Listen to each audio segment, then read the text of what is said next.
ചന്ദ്രബാബു ഈ എൻ്റെ ആ ചേട്ടനെ ആ പത്രപ്രവർത്തകനെ കണ്ടപ്പോൾ അന്ന് വീട്ടിൽ വന്ന ഒരാളെ കാണാമെന്ന് പറഞ്ഞ് അവരുടെ വീട്ടിൽ പോയി ഇയാളുമായിട്ട് സംസാരിച്ചപ്പോൾ ഈ വ്യക്തി പറഞ്ഞു എന്ന് അഭിമന്യ ശിഷ്യപൂജിതയാണ് ഈ അയാളുടെ ജീവിതം തകർക്കാനായിട്ട് ശ്രീജിത്തിനെ അയച്ചതെന്നും അങ്ങനെയുള്ള വളരെ മോശമായ കാര്യങ്ങളൊക്കെ അയാൾ പറഞ്ഞു എന്ന് വളരെ വസ്തുനിഷ്ഠമായിട്ട് വീഡിയോയിൽ ഇരുന്ന് പറയുന്നുണ്ട്.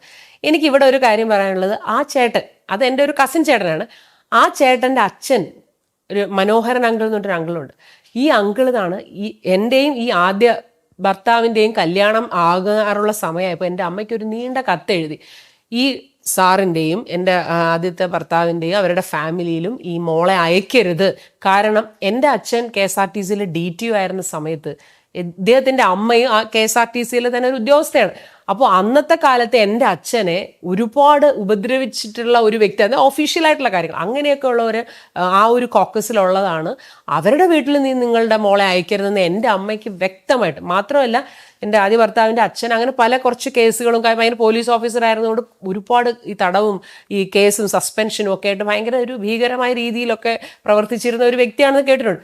അപ്പോൾ അങ്ങനെ ഒരു ഫാമിലിയിൽ മോളെ അയക്കരുത് എന്ന് പറഞ്ഞ് കമലം ഇത് ചെയ്യരുത് പറഞ്ഞ് കത്ത് വ്യക്തമായി എഴുതിയത് ഈ ചേട്ടൻ്റെ അച്ഛൻ തന്നെയാണ്. പക്ഷെ ഇതെൻ്റെ അമ്മയ്ക്ക് അതുകൊണ്ട് ഈ കല്യാണം ഇഷ്ടമല്ലായിരുന്നു. പക്ഷെ ഞാൻ ഈ കൊച്ചുകുട്ടി 13 വയസ്സിൽ, പിന്നെ അന്ന് 18-19 വയസ്സിലൊരു ഫിലിം സ്റ്റൈലിൽ ആ ഒരു രീതിയിൽ വന്നപ്പോൾ എനിക്ക് നമ്മൾ ക്ലോസ് ആയല്ലോ, കുറച്ചൊക്കെ സംസാരിച്ച് നമ്മൾ അടുപ്പമാവുമല്ലോ. അപ്പോൾ എനിക്ക് ഈ കല്യാണം മതി എന്നുള്ളൊരു ചിന്തയിൽ ഞാൻ നിന്നപ്പോൾ അമ്മ പല പ്രാവശ്യം എന്നോട് പറഞ്ഞു കേട്ടോ ഇത് വേണ്ടാന്ന്. പക്ഷെ ഞാനാണ് പിന്നെ അത് വേണം എന്നുള്ള രീതിയിൽ, അതാണ് എനിക്ക് പറ്റിയൊരു തെറ്റെന്ന് പറയുന്നത്.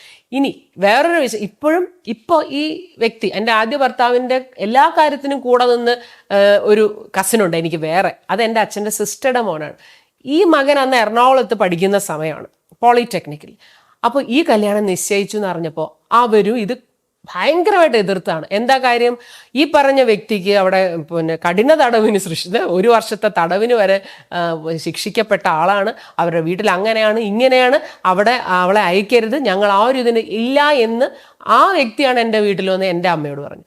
അന്നും അമ്മ പറഞ്ഞു മോളെ ഇത് വേണോ എന്ന് ചോദിച്ചു. അപ്പോഴും ഞാൻ ഇത് വേണോ എന്ന് പറഞ്ഞിരുന്നു. അതാണല്ലോ, അപ്പോൾ എനിക്ക് നല്ല അടി കിട്ടേണ്ട ആവശ്യമുണ്ട്, അതുകൊണ്ടാണ് എനിക്കിതൊക്കെ അനുഭവിക്കേണ്ടി വന്നത്, വേറെ കാര്യം. അപ്പം എനിക്ക് അത്ഭുതം തോന്നുന്നത്, ഇങ്ങനെ ഇയാളുടെ തനി കഥകളെല്ലാം അറിയുന്നവർ തന്നെ ഇയാളുടെ ഈ ഒരു സംസാരത്തിൽ വീണു പോകുന്നതാണ് എനിക്ക് തോന്നുന്നത്. ഇയാളുടെ ഈ ഒരു, ഞാൻ നേരത്തെ പറഞ്ഞില്ല, ഈ ഒരു വശീകരണ സ്വഭാവത്തിൽ വീണു പോകുന്നു. അപ്പോൾ എന്തായാലും എനിക്ക് 19 വയസ്സുള്ളപ്പോൾ പിന്നീട് ഗുരു ഇത് പരസ്യമായിട്ട് ഒരുപാട് സ്ഥലത്ത് ഈ കല്യാണം എതിർത്തു. പക്ഷെ അത് എന്തോ ഒരു വശത്ത് ഗുരു ഒരു കല്യാണ ആലോചന പോലെ കൊണ്ടുവന്നു, മറുവശത്ത് ഗുരു പബ്ലിക്കായിട്ട് ഗുരു ഇത് എതിർത്തു. പക്ഷെ ഞാനിത് ഗുരുവിനോട് പറഞ്ഞപ്പോൾ ഗുരു എന്നോട് ഇത് വേണ്ടാന്ന് പറഞ്ഞിട്ടില്ല കേട്ടോ. അപ്പം എൻ്റെ വിചാരം ഇത് വെറുതെ എല്ലാവരും പറഞ്ഞുകൊണ്ടാക്കുന്നതാണെന്ന്.